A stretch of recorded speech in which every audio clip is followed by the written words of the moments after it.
ভারতের হাতেই বাংলাদেশের ডাটা অ্যাক্সেস, ইন্টারনেট নির্ভরতার সার্বভৌমত্বের সংকট, বাংলাদেশের তথ্য প্রবাহ ও ইন্টারনেট নিরাপত্তা আজ নতুন করে বিতর্কের কেন্দ্রবিন্দুতে। প্রযুক্তির অগ্রগতির এই যুগে যখন ইন্টারনেট একটি দেশের রক্ত সঞ্চালন ব্যবস্থার মতো গুরুত্বপূর্ণ, বাংলাদেশের সেই রক্তনালীগুলো এখন ভারতের হাতে চলে গেছে, এমনই অভিযোগ তুলেছেন তথ্য প্রযুক্তি বিশেষজ্ঞ ও সচেতন নাগরিকেরা। তাদের মতে বর্তমানে বাংলাদেশের ব্রডব্যান্ড ইন্টারনেট অবকাঠামো কার্যত ভারতের ওপর নির্ভরশীল। দেশের ইন্টারনেট সংযোগ পরিচালিত হচ্ছে মূলত 4টি সাবমেরিন অপটিক্যাল ফাইবারের কেবলের মাধ্যমে, কিন্তু এই 4টি কেবল থেকে প্রাপ্ত ব্যান্ডউইথ দেশের 18 কোটি মানুষের ক্রমবর্ধমান ইন্টারনেট ব্যবহারের চাহিদা পূরণে যথেষ্ট নয়। ফলাফল, সরকার ভারত থেকে অতিরিক্ত ইন্টারনেট ব্যান্ডউইথ কিনে দেশের ইন্টারনেট সেবা সচল রেখেছে। এই নির্ভরতা কেবল অর্থনৈতিক নয়, বরং নিরাপত্তাগতভাবেও ভয়াবহ ঝুঁকিপূর্ণ মনে করেন সংশ্লিষ্টরা। তথ্য প্রযুক্তি বিশেষজ্ঞদের দাবি, ভারতীয় রুট নিয়ে ইন্টারনেট সরবরাহের ফলে বাংলাদেশের প্রতিটি অনলাইন কার্যক্রম, ইমেল, সোশ্যাল মিডিয়া,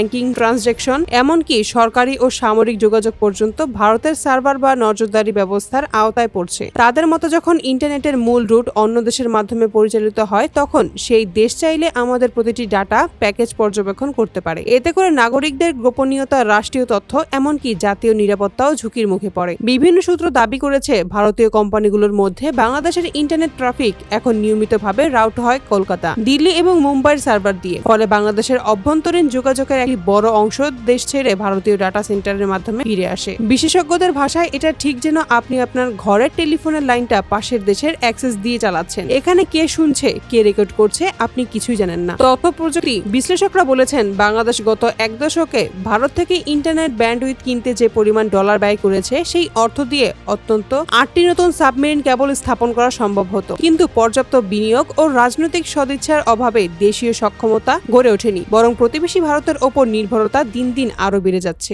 একজন নেটওয়ার্ক বিশেষজ্ঞ মন্তব্য করেন, এটা শুধুমাত্র অর্থনৈতিক ভুল নয়, এটা কৌশলগত আত্মসমর্পণ। আজ আমরা ডলারে ব্যান্ডউইথ কিনেছি, কাল হয়তো আমাদের তথ্য দিয়েই দাম দিতে হবে। প্রধানমন্ত্রী শেখ হাসিনার আমলে ভারত থেকে ইন্টারনেটের আমদানির সিদ্ধান্ত নেওয়া হয়েছিল। সরকারের ব্যাখ্যা ছিল, এই উদ্যোগে ইন্টারনেটের গতি ও প্রাপ্যতা বাড়বে, গ্রামীণ জনগণ সহজে সংযোগ পাবে। তবে সমালোচকরা বলেছেন, এটি ভারতের একটি একতরফা নির্ভরতা তৈরি করার নীতি। তারা অভিযোগ করেন, এই সিদ্ধান্তের মাধ্যমে শেখ হাসিনা সরকার বাংলাদেশের তথ্য প্রবাহ কার্যত ভারতের হাতে তুলে দিয়েছে। এখন ভারতের ইচ্ছায় দেশের ডাটা প্রবাহ চালু বা বন্ধ করা সম্ভব। বিরোধী রাজনৈতিক দল ও নাগরিক সংগঠনগুলোর অনেকেই বলেছেন, এটি কেবল প্রযুক্তিগত সিদ্ধান্ত নয়, বরং এটি ছিল একটি কৌশলগত সমঝোতা, যার মাধ্যমে বাংলাদেশকে প্রযুক্তিগতভাবে ভারতের উপর নির্ভরশীল করে রাখা হয়েছে। বিশেষজ্ঞদের মতে, ইন্টারনেট রুট যদি বিদেশি নিয়ন্ত্রণে থাকে, তবে তা কেবল ডাটা ফাঁসের ঝুঁকি নয়, এটি এক ধরনের সফট অকুপেশন। এক্ষেত্রে কোনো যুদ্ধ ছাড়াই এক দেশ থেকে অন্য দেশের তথ্য প্রবাহ ও জনগণের মনস্তত্ত্ব নিয়ন্ত্রণ করতে পারে। তথ্য বিশ্লেষকরা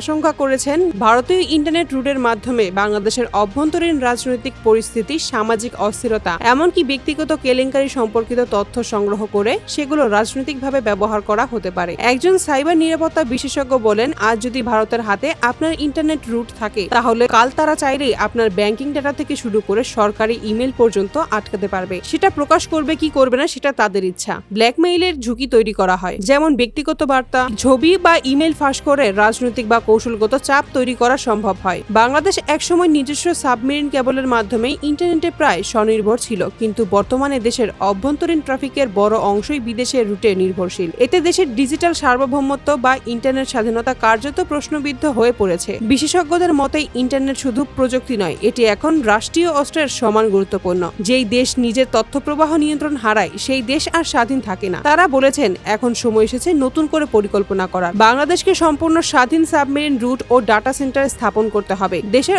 অভ্যন্তরীণ কন্টেন্ট দেশেই হোস্ট করতে হবে। বিদেশি রুটের ওপর নির্ভরতা দ্রুত কমিয়ে আনতে হবে। বাংলাদেশের সাধারণ মানুষ এখন দিনরাত ইন্টারনেট ব্যবহার করে, ব্যবসা, শিক্ষা, ব্যাংকিং, চিকিৎসা থেকে শুরু করে সরকারি সেবা পর্যন্ত। কিন্তু এই ইন্টারনেটের শিখর যদি অন্যের হাতে বাঁধা থাকে, তাহলে সেটি কেবল সুবিধা নয়, এক ধরনের নিয়ন্ত্রণও বটে। আজ দেশের নাগরিকরা প্রশ্ন করছেন, আমাদের ব্যক্তিগত তথ্য কোথায় যাচ্ছে? আমাদের কথোপকথন কে শুনছে? আমাদের স্বাধীনতা কি কেবল নামেই স্বাধীনতা? বিশেষজ্ঞদের একটাই বার্তা, একটি দেশ যখন প্রকৃত অর্থে স্বাধীন হয়, তখন তার তথ্য প্রবাহ, যোগাযোগ ব্যবস্থা এবং ইন্টারনেট নিয়ন্ত্রণ থাকে নিজেদের হাতে। না হলে সার্বভৌমত্ব কেবল কাগজে কলমে টিকে থাকে।